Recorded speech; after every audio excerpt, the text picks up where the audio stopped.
are so thrilled this summer to be celebrating the 300th anniversary of Boston Light. And as many of you know, Hull was designated last year a Coast Guard city, recognizing our long-standing and ongoing relationship with the United States Coast Guard.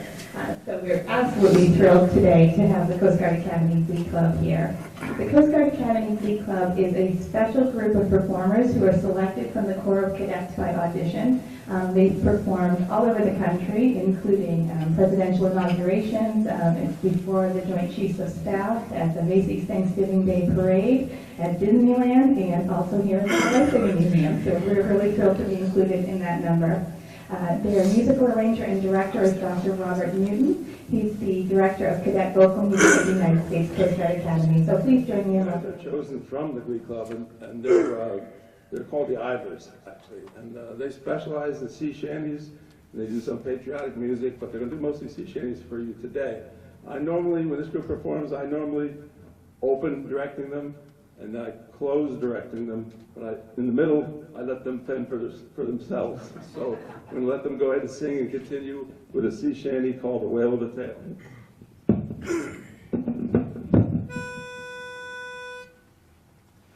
Got a whale of a tale to tell you, lads, a whale of a tale or two, about the flapping fish and the girls I loved on nights like this with the moon above. A whale of a tale, and it's all true, I swear by my tattoo. There was Mermaid Betty, met her off the coast of Madagascar. She would kiss me anytime that I would ask her. Then one evening, her flame of love blew out. Well, blow me down and pick me up, she swapped me for a trout. Got a whale of a tale to tell you, lads, a whale of a tale or two, about the flapping fish and the girls I loved on nights like this with the moon above. A whale of a tale, and it's all true, I swear by my tattoo. There was Harpoon Hannah, had a look that spelled out danger. My heart quivered when she whispered, "Hi there, stranger." Bought her trinkets that sailors can't afford. And when I spent my last red cent, she tossed me overboard. Got a whale of a tale to tell you, lads, a whale of a tale or two, about the flapping fish and the girls I loved on nights like this with the moon above. A whale of a tale, and it's all true, I swear by my tattoo. There was Typhoon Tessie, met her off the coast of Java. When we kissed, I bubbled up like molten lava. She gave me the scare of my young life. Well, blow me down and pick me up, she was the captain's wife. Got a whale of a tale to tell you, lads, a whale of a tale or two, about the flapping fish and the girls I loved on nights like this with the moon above. A whale of a tale, and it's all true, I swear by my tattoo. 10,000.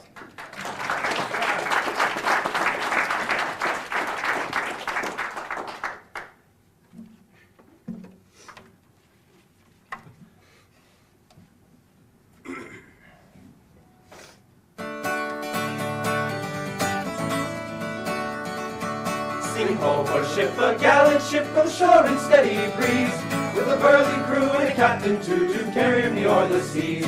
To carry me o'er the seas, me lads will sail without delay. I'm off on a trip to see my love 10,000 miles away. So blow your winds hi-ho, and roving we will go. No more we'll stay upon the shore, so let the music play. So let the music play, me lads will sail without delay. I'm off on a trip to see my love 10,000 miles away. Oh, my true love is beautiful, how I long to touch her hand. Oh, how I long to see her when we reach the distant land. When we reach the distant land, we lads will sail without delay. I'm off on a trip to see my love 10,000 miles away.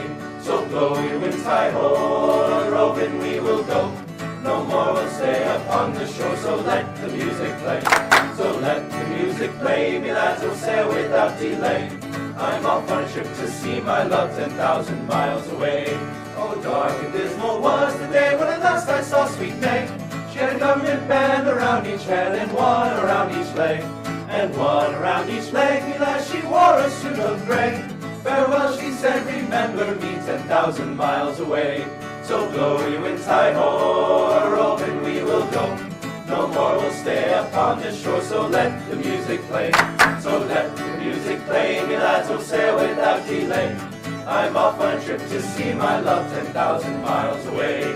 So blow you in Hi-ho, roving we will go. No more we'll stay upon this shore, so let the music play. So let the music play, me lads will sail without delay. I'm off on a trip to see my love 10,000 miles away.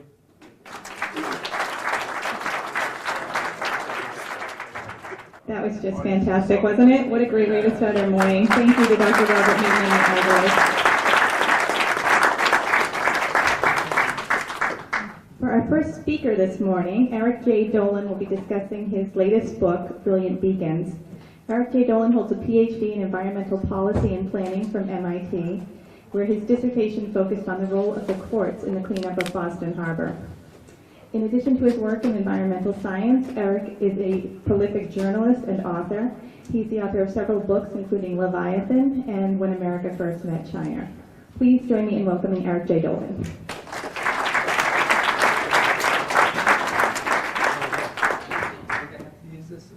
Okay. Is my voice loud enough? Can you hear without the mic? Okay. Well, thank you very much for that introduction, and thank you for inviting me to come to the hall again. It was fun to be here earlier in the summer when the book came out, and it's just a beautiful sight, the ocean out there. And thanks for coming. Over this year, it's been interesting. Since April, I've met a lot of people who love lighthouses, and it's a whole subculture that I had no knowledge of before I started working on this book. And there are really a lot of amazing people, and I really enjoy the passion that people have for lighthouses. As somebody who spent much of his life collecting various things, coins, stamps, seashells, I really can identify with the passion of collecting lighthouses and learning more about them. But as you all know, this is the 300th anniversary of Boston Light, and it's certainly I'm getting an echo, it's certainly a anniversary that is worth celebrating. Do you want me to hold? Oh, okay. Are you going to be able to pick up the stuff? Oh, yeah. Okay, great. Yes. Go back. For 300 years, America's lighthouses have kept countless ships from wrecking and saved untold lives and contributed mightily to the growth and prosperity of the nation. And Brilliant Beacons tells the story of these soaring coastal sentinels. One of the questions that I'm asked most often is, how do I come up with the ideas for my books? This is my 12th book. Usually what I do is I go read a bunch of books, articles, old newspapers. I wander up and down the halls of libraries, pick up books that look interesting, and try to come up with an idea that excites me and that I think will also strike a chord with a potential audience. Once I come up with an idea like that, I share it with my literary agent, and if I can convince him that we have a good idea, I then pitch it to my longtime editor at W.W. Norton. Now that sounds like a very neat and contained process. It's actually incredibly messy. It often takes me months of anguished searching to find a topic that hasn't been written to death and that I'm interested in. And then there's no guarantee that my editor is going to like the topic that I come up with. And in fact, a number of books that I pitched have been turned down. But with Brilliant Beacons, the story was totally reversed.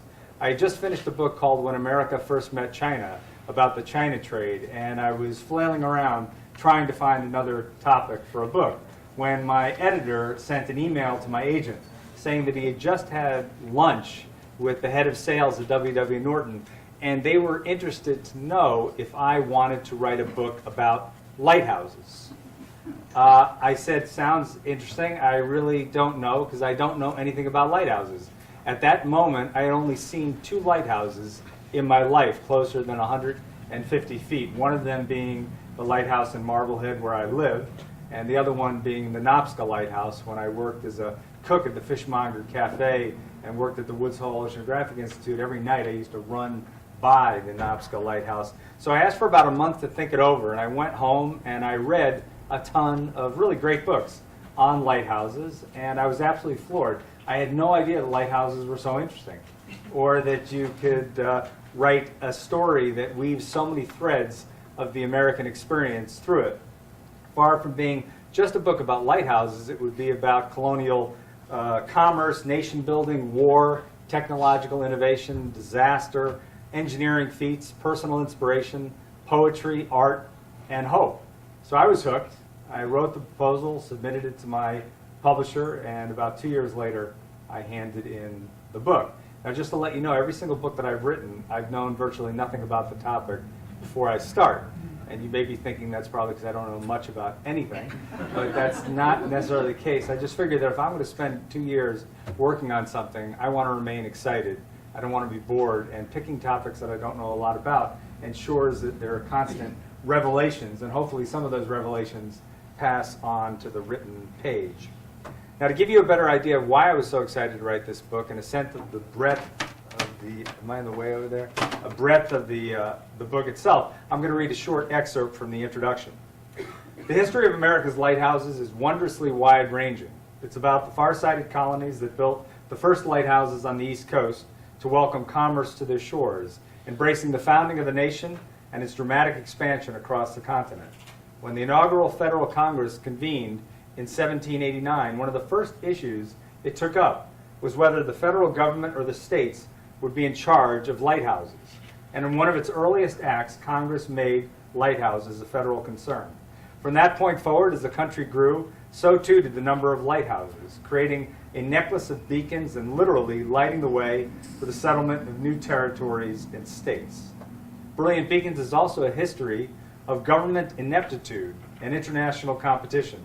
For a long time, America's lighthouses were vastly inferior to those in Great Britain and France, even though many stubborn and misguided American officials refused to concede that fact.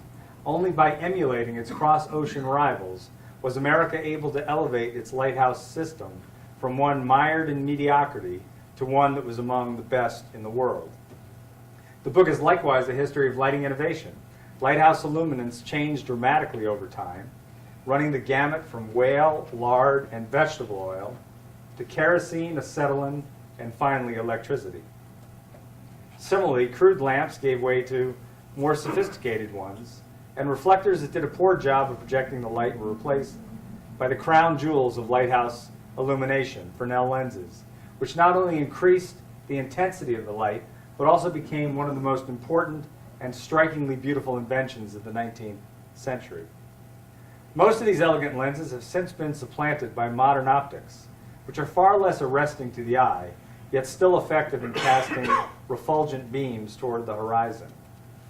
Lighthouses have undergone substantial structural changes. While early towers were made of wood or rubble stone, in later years, cut stone, bricks, iron, steel, reinforced concrete, and even aluminum became the materials of choice. Although all lighthouses required skill to build, a few posed such significant challenges that they are truly marvels of engineering, serving as testaments to human ingenuity.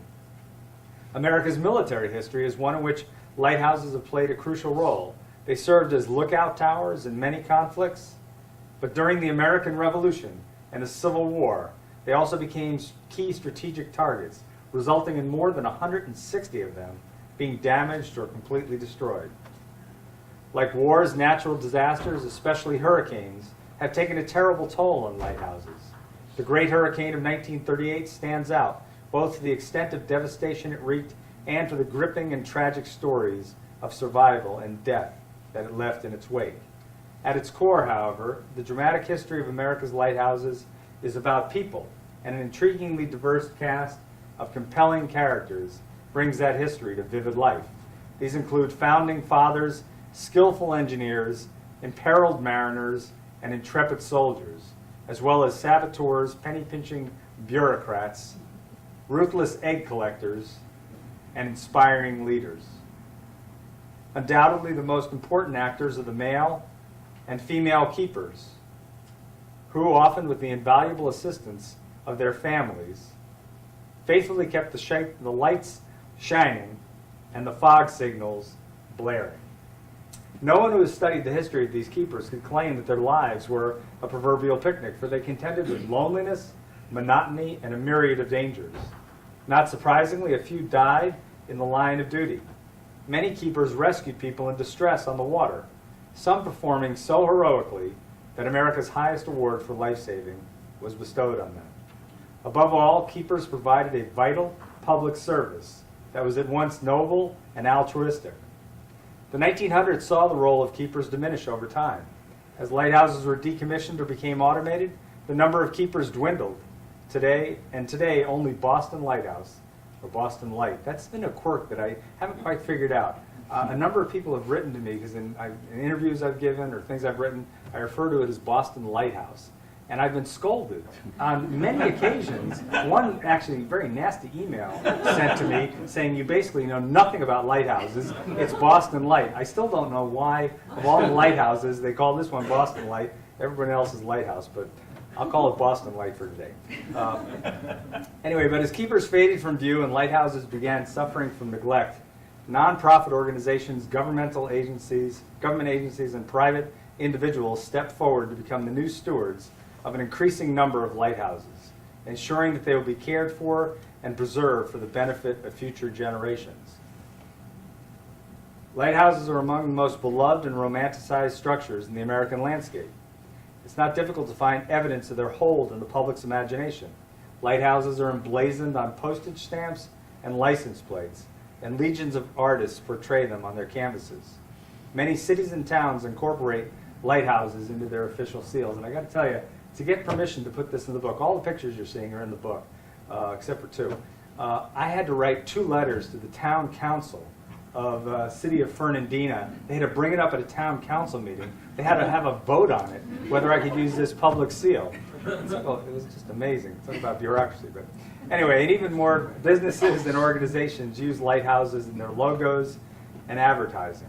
Scores of books, movies, and television shows employ lighthouses as subjects, plot elements, or as dramatic settings, and millions of people visit lighthouses every year. The inherent beauty of lighthouses is starkly etched. Oh, by the way, I forgot that was there. This is a Jeremy d'Entremont photograph. Beautiful photograph. Is undeniably a big part of what makes them so alluring. But America's intrinsic fascination with lighthouses runs deeper than that. Over 3 centuries, these brilliant beacons have indelibly woven themselves into the American fabric. And it is this rich history, more than anything else, that draws us in. And I'm going to give a pitch here for Jeremy. Right after I signed a contract to write this book, the first person I called was Jeremy, who I didn't know. But I heard about these lighthouse tours, and I went on one of his lighthouse tours, and that was the launching point for learning about lighthouses, and he helped me a lot throughout the whole process of writing it. If you haven't been on one of his lighthouse tours, I'd recommend you go twice. Anyway, the most difficult thing about writing this book was deciding which stories and personalities to include. There are well over 1,000 lighthouses draped all around the country over the last 3 centuries, and each one of them deserves a book of its own. In fact, many of them have had entire books written about them, but I didn't want to write a book that was 3,000 pages long, so I had to be selective. I had to cut out a lot of stories, and one of the ones that didn't fit had to do with the Titanic.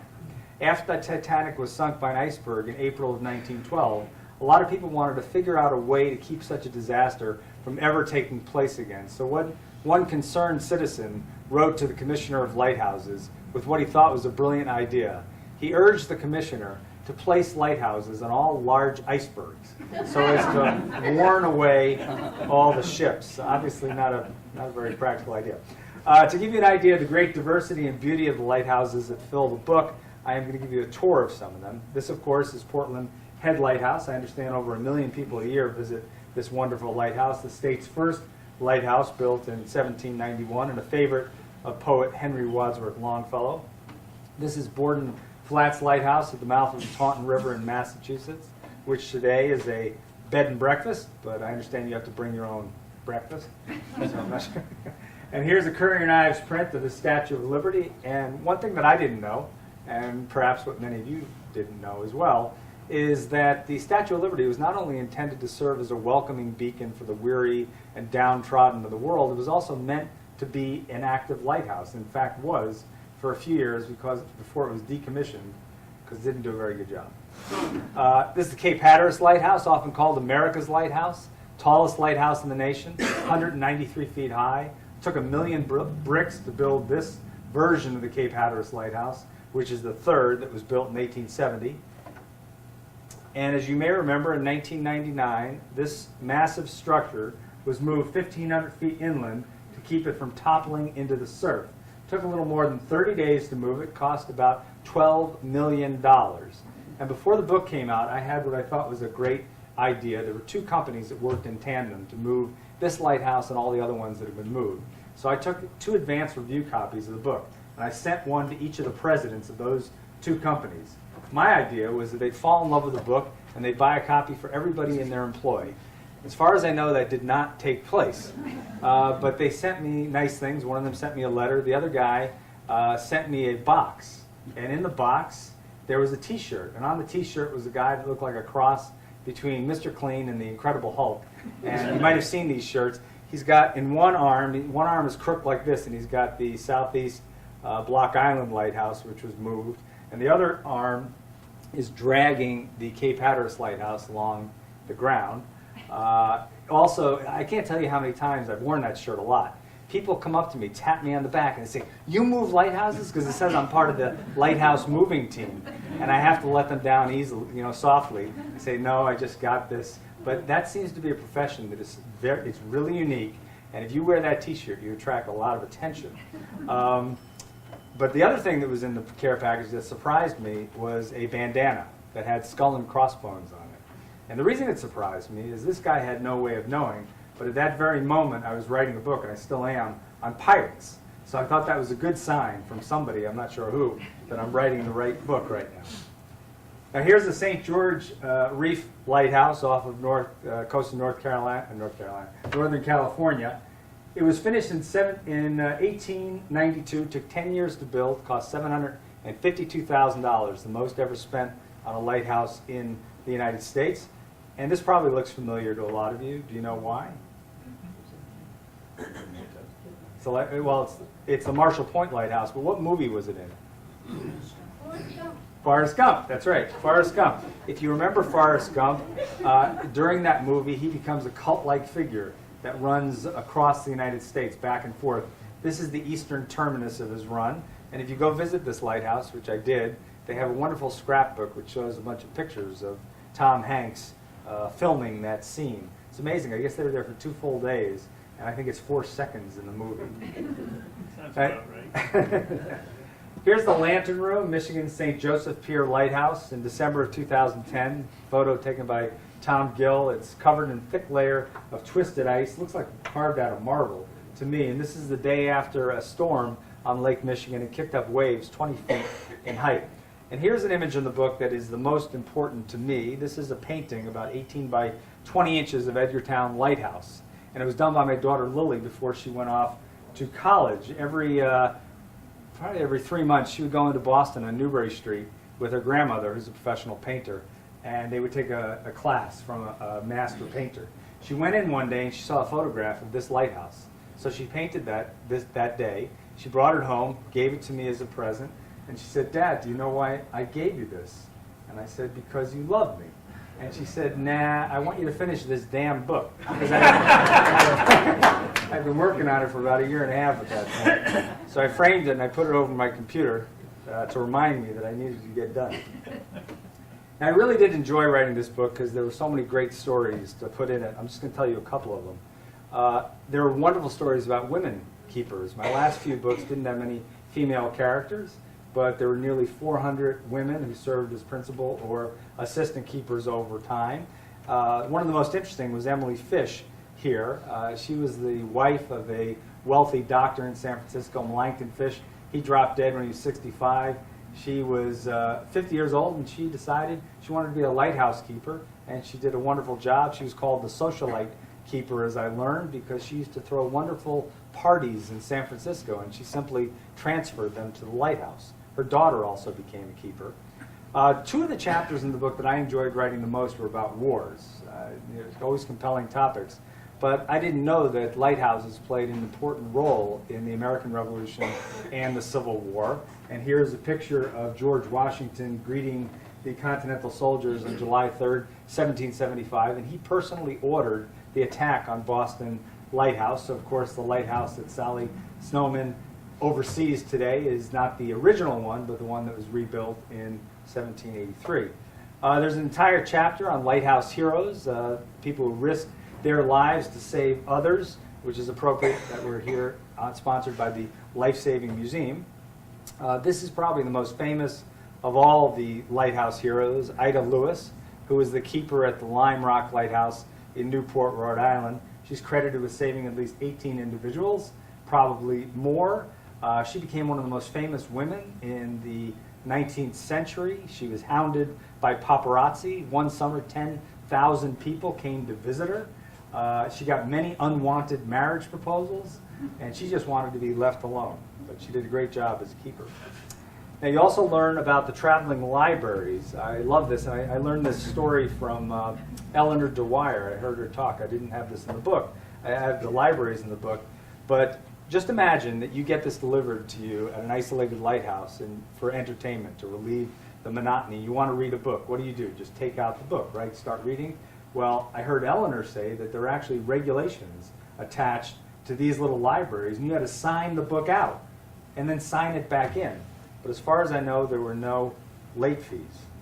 One of the most dramatic stories in the book is about the battle between the Seminole Indians and the two keepers of the Cape Florida Lighthouse on Key Biscayne, which took place in the summer of 1836 during the Second Seminole War. It left one of the keepers dead, the other one nearly so. And then one of the saddest stories in the book has to do with the Scotch Cap Lighthouse, which is on Unimak Island at the end of the Aleutian chain. Unimak Island was called the Roof of Hell by the Russians because of all the volcanic activity.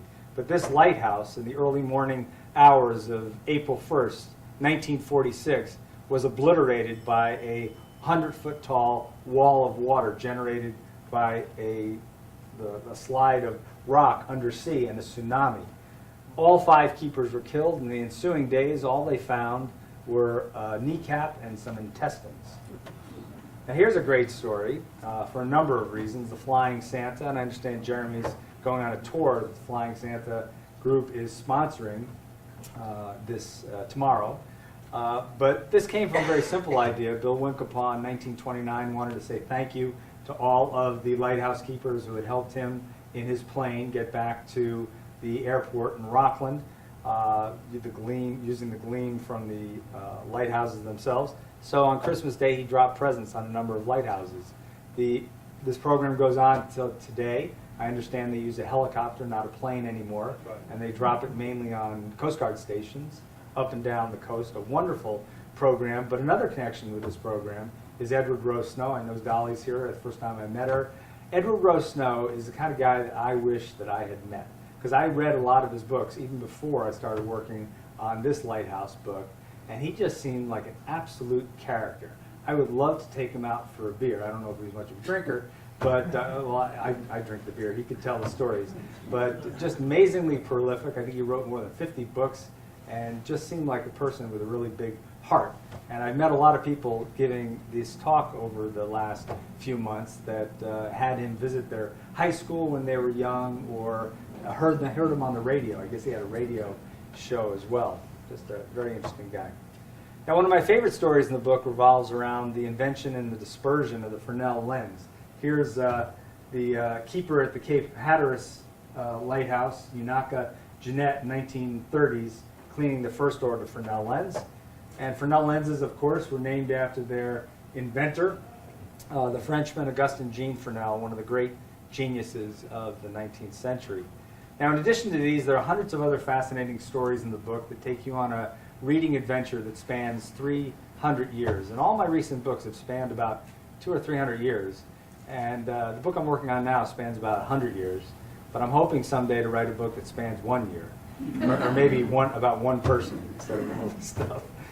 But one of the most exciting chapters about lighthouses is being written right now, and its roots reach back to the mid-1900s, when the nation's lighthouses were going through a period of dramatic change. A number of lighthouses that were no longer needed on account of advances in long-range and short-range radar systems, and they were decommissioned. And also many lighthouses were automated, meaning they no longer needed keepers to maintain them. Now, this created a problem for the Coast Guard, which took over control of the lighthouses in 1939. They had a huge mission, they had a limited budget, and they had to focus on the things that they could do best, so they focused on lights themselves and the fog signals, if there were ones at the lighthouse. And so the buildings that surrounded those, the towers and the keeper's quarters, started to rapidly decay. Now, just at a time when lighthouses were in most jeopardy, help arrived, starting in the mid-1960s and continuing up through the present. A great array of government and nonprofit organizations stepped forward to become the new keepers of the light. This is the East Brother Lighthouse. It's near San Francisco. It's on an island. The lighthouse was built in 1871. It's now a bed and breakfast, a nonprofit bed and breakfast. And I understand that if you go here, they'll pick you up by a boat. They'll give you champagne. They'll put chocolate on your pillows, give you a tour of the lighthouse, and only cost you about $425 a night. And when I mentioned that at a talk I gave in California, a guy in the front row raised his hands, and he was sitting next to his wife. He goes, "I took my wife there 20 years ago. It was a lot cheaper than that." So she still smiled, and then he quickly said, "Well, she's still worth it." Now, in 2000, the federal government got involved in lighthouse preservation in a really big way with the National Historic Lighthouse Preservation Act. Essentially, lighthouses, the structures in particular, that were no longer deemed necessary for the central mission of the Coast Guard were transferred to nonprofit groups, government agencies, free of charge. They had to maintain them. There were a lot of codicils, but they basically didn't have to pay for them. When there were no applicants, these lighthouses could be put up for auction. Now, under this act, there have been nearly 73 lighthouse transfers to government or nonprofit groups, and there's been about 50 lighthouses that have been sold to private individuals. The prices paid at these auctions have varied widely. The cheapest price paid thus far was at the Cleveland Harbor East Breakwater Lighthouse on Lake Erie. Went for just $10,000, which is still a lot of money, especially considering how much money it takes to maintain a lighthouse. But the most expensive lighthouse sold thus far is the Graves Light, right here down the street, so to speak, which was sold for $934,000 a few years ago to the Waller family. And they are doing a wonderful job renovating it, and I know they've been giving a lot of talks in the area. I heard from them, I haven't seen pictures of it, but they even hired furniture makers or people to make furniture with rounded backs so it maximized the space in the tower itself. Now, it's really a great time to learn more about lighthouses and to visit them, as you all well know. Of the 700 lighthouses still out there, about half of them can be visited in some form or another. You might even be able to climb the tower. For 3 centuries, lighthouses have illuminated America's shores. They and their dependable keepers have done a wonderful job protecting commerce, cargoes, and passengers. The success and growth of the American economy could not have been achieved without the help and service of lighthouses. So I think it's very appropriate that after all of those years of serving us, we are now in turn serving them and maintaining them for present and future generations. And before I finish up, I just want to tell you a couple of stories. I've been asked to write a lot of strange things in books over the years, but the strangest, I think, occurred in one of the first talks I gave for Brilliant Beacons. A woman at the Stanford Yacht Club came up to me, and she was laughing. She was with her boyfriend, and she says, "I know exactly what I want you to write." I said, "Okay." She said, "Dearest Elaine, you mean the world to me, and I couldn't have written this book without you. Love, Eric." So I looked to the bookseller who was sitting next to me, and I said, "Should I write that?" She said, "I don't know, it's your book." So I wrote it, and I can tell you, later that night when I told my wife the story, she was not amused. But the all-time best thing that happened with this book at a speaking event has to be when I spoke to 400 3rd to 5th graders in Cohasset, Massachusetts. And after the talk, a 3rd grade girl came up to me, and she said, "I want to get your..." And I said, "Well, a copy's been donated to your library. You can read it there." She goes, "No, I want to buy your book." And keep in mind, there are 200 kids crowded around us at this moment. "I want to buy your book." I said, "Well, it costs a fair amount of money." She goes, "Well, I have $2. And I said, "It's more than that. I'm going to stop you right here because a lot of people say, why don't you just give her a book?" I couldn't hand out 200 books, and the teacher was going like this. So she said, "I've got $2 in my pocket." She goes, how about this? I'll give you $2 now, and I'll give you the rest when I'm an adult. I started laughing, and then she grabs one of my business cards, and she hands it to me. She goes, if I give you this, will you give me a discount? I have no idea what she's going to do when she grows up, but I know she's going to be very successful. And the last thing, I'll leave you with a really bad pun, which somebody told me at my very first talk on this book. If you read this book, it'll be an illuminating experience. Thank you again for inviting me. Okay, thanks, Tim. And our last presentation today is me. So I'm Victoria Stevens. I'm the curator of the Hull Life Saving Museum. And we certainly couldn't have a Boston Light shipwreck hosted by the Life Saving Museum without talking about shipwrecks. So I'm going to talk for a few minutes about the shipwrecks of Boston Light. Here's the Point Allerton Life Saving Station, which is today the Hull Life Saving Museum. And this is a 1795 map of Hull, which I love for its simplicity because so much of the story of Hull is even captured in this really early map. And the Life Saving Museum, or early Life Saving Station, is right about here on Stony Beach, and you can't see it very well on the screen, but this is labeled Lighthouse Island. So even back in 1795, there was that relationship between Boston Light and Hull. And this is the picture Sally showed earlier of the Point Allerton Life Saving Station crew standing out directly across the street from the station. And this picture captures so much as well. We have the Old Colony Railroad line that's running right past the station, and you can see barely Boston Light is right here, and then there are two schooners going by in a tug through Nantasket roads. And I always think of Boston Light and the Point Allerton Life Saving Station as twin sentries on either side of the Nantasket Roads channel. One was to prevent shipwrecks and the other to respond to it. And as you'll see in the next few examples, they often worked hand in hand. So this is our shipwreck chart of Boston Harbor, which is a great resource for identifying wrecks around the harbor. And you can see that there certainly was quite a handful all around Boston Light. So this is from the bill that was passed to create Boston Light.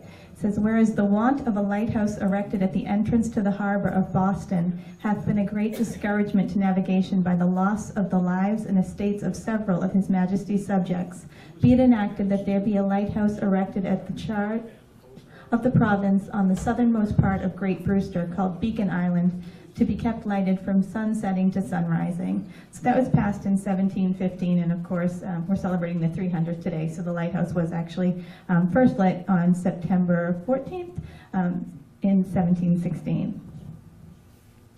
So I'm sure that there were many earlier wrecks, but the earliest one that we're going to talk about today was the Maritana in 1861.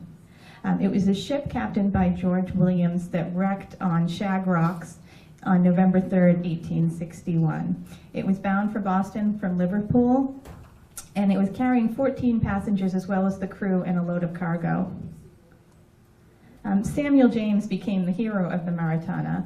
When the ship wrecked on Shag Rocks, it was almost driven in half by a rock. The rock went directly through the ship, and the ship eventually broke into two pieces.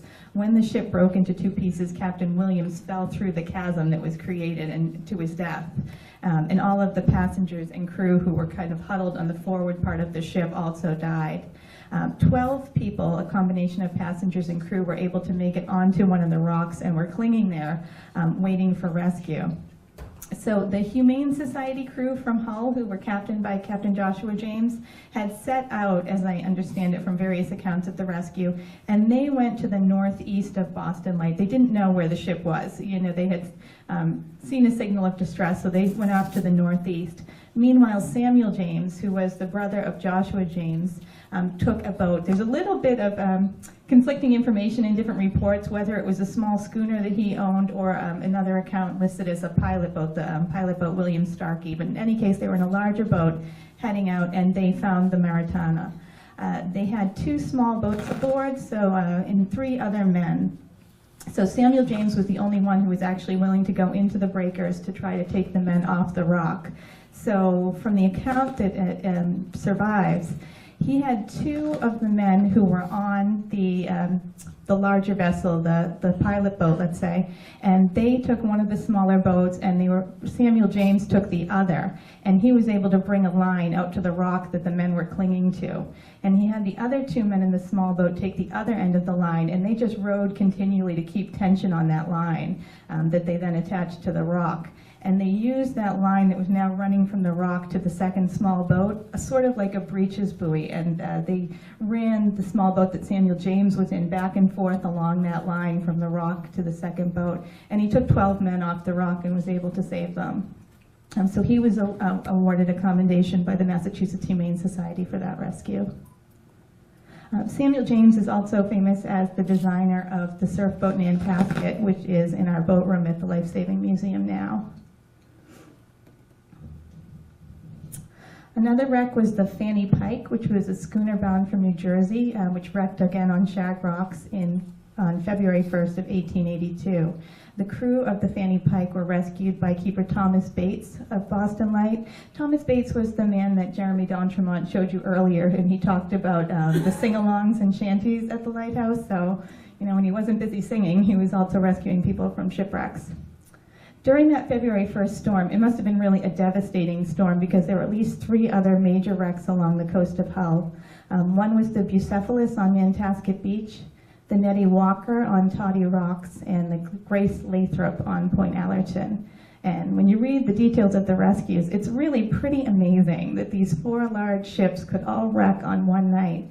And I believe everyone involved was rescued. Mass Humane Society crews from Hull went out to each of these 3 ships and brought them back, while Thomas Bates went out to the one by Boston Light. So pretty amazing what they were able to accomplish with very minimal equipment. The next rescue that I'd like to just talk about is the Portland Gale. So I'm sure many of you are familiar with the Portland Gale. Still considered the worst New England maritime disaster. This is the steamship Portland. And that's the ship that the storm is named for. The Portland left Boston Harbor on November 27, 1898, headed for Portland, Maine, and was lost with all souls aboard, and was a great New England maritime mystery for many years because the location of the wreck wasn't known until I think the late 1990s. Edward Rowe Snow was really fascinated with the Portland. Life preservers and bodies and other debris from the Portland washed up on Cape Cod, so they knew that the ship had been lost, but didn't know the details of the wreck. The Portland Gale is also an important story here in Hull because during that same storm, 7 ships wrecked along the coast of Hull.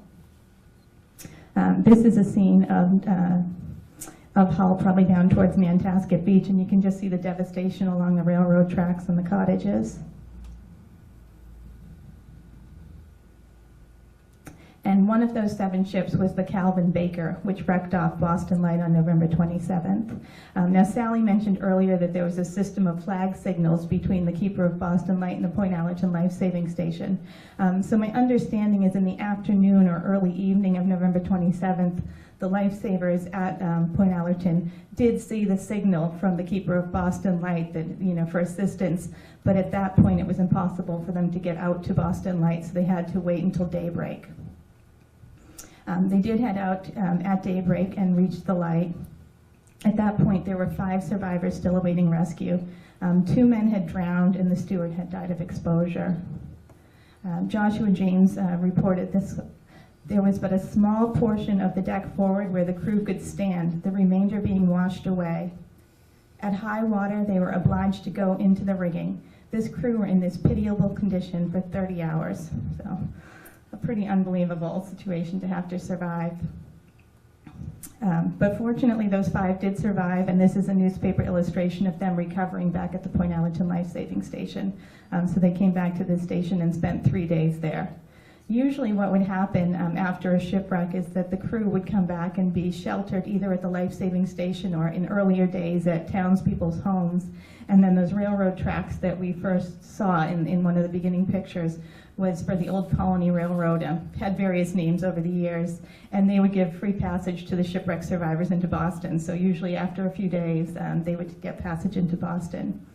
There was also an organization called the Women's National Relief Association that provided things like shoes and clothing for shipwrecked sailors.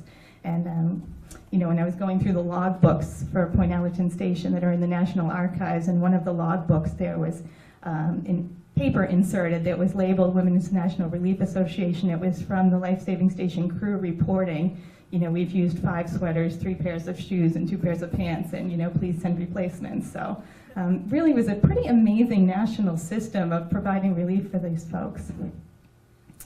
So also during that Portland gale, just to touch on some of the other shipwrecks that were not at Boston Light but around the coast of Hull. This is the Abel Babcock, the wrecked schooner, and it's labeled Schooner Crandall Removing Wreckage from the sunken 4-masted Abel Babcock. Crew 14 men all lost. So this is one of the really tragic incidents from the Portland gale where this ship was never even sighted. You know, the blizzard was so thick and the crews were so busy going out to other ships that they never even saw this wreck happening. So by the time they knew the ship was there, everyone was lost. A happier story, this is the Henry R. Tilton, and you can see there are the railroad tracks that the Life Saving Service crew is standing in front of. So this is directly in front of the museum. If you've been to the Life Saving Museum and looked out those front windows towards Boston Light, if you were there in 1898, this ship would be right in front of you. And because of the proximity to land, they used the breeches buoy to take the whole crew off the Henry Tilton. And this is a great picture of the Hull Humane Society crew. They worked because Joshua James became the keeper of the Life Saving Station in 1889, and his son took over as head of the Humane Society crews. They worked very much hand in hand. So in a picture like this, it may well be a combination of Life Saving Servicemen and Humane Society volunteers. And they are rowing out to pick up a few men from the wreck of the Lucy Nichols. And those men were clinging to a rock by Black Rock, like by the border of Cohasset. And what's great about this is it's the only picture I know of that is the surf boat Nantasket being launched. There's one of it underway going out to the Nancy as well, but this is the only launch photo that I've seen. And next we have 1909, the very tragic wreck of the Davis Palmer. This was a Christmas Day wreck out at Graves Light. And all of the crew were lost, unfortunately. But I thought it was interesting to include because as I was researching this talk, I noted that the Coast Guard website records that Levi Clark, who was the lightkeeper at Boston Light, helped to recover the bodies from Davis Palmer. So even though there wasn't a rescue in this case, he was still involved in the recovery. And there's the Davis Palmer, which is a relatively unusual 5-masted schooner. And then finally, the last Boston Light wreck that I'm going to talk about today is the one that I think Jeremy mentioned as well, which was the USS Alacrity in 1918. And this was the wreck that he mentioned. Charles Jennings and some of the assistant keepers, Leland Hart and Charles Lyman, were able to rescue 24 men from the Alacrity. And to do so, they rarely had to go across treacherous ice-covered rocks. There's Charles Jennings on the left with Maurice Babcock, who we heard about earlier, and Leland Hart, who was also involved in the rescue. And this is the language of the commendation that they received from the Secretary of Commerce. For service rendered on February 3rd, 1918 in endeavoring to float the stranded USS Alacrity under dangerous ice conditions during bitterly cold weather with a strong ebb tide, the skillful and intrepid manner in which you carried a dory across the island over icy and slippery rocks and lowered it with safety down the sides of a high and jagged ice floes while in danger of being crushed or capsized, carrying the crew of 24 men and the crew's damage to the rocks, and later transferring crew and dunnage aboard when ship was about to be floated, commands the admiration of the department. So it's just a good reminder that, you know, they frequently, I think the lightkeepers as well as the life-saving station crews went from the tedium of routine maintenance of the stations and the lights, just day after day of polishing and keeping the oil and keeping the logs, to suddenly, you know, being faced with a situation where they were in the bleakest of elements and having to, you know, many men's lives depending on their courage. So certainly worth remembering. And this I included just because it's one of the interesting things that we have in the collection, it's a letter from the Humane Society to William Sparrow, who was the second keeper of our life-saving station. And you know, it's great to come across these things because sometimes they answer questions that we have or questions we didn't even know we might have. So this is in 1908, and the Humane Society is writing to William Sparrow to say that they still have a life-saving gun and breeches buoy equipment out at Boston Light. And that if it ever needs to be used, he's probably going to be the person who has to use it. So would you please go out and check to make sure that it's in good operating condition, and if it isn't, to let them know. So you know, as late as 1908, which was fairly late for the breeches buoy, they were still maintaining that equipment out there and still working hand in hand with the lighthouse keepers to prepare for rescues. So that's really, I just want to, all right, well, thank you very much. And before we go, I just want to thank all of our volunteers who've been so helpful today with registration and food, and Greg Bennett, who's filming the whole table, so thank you very much.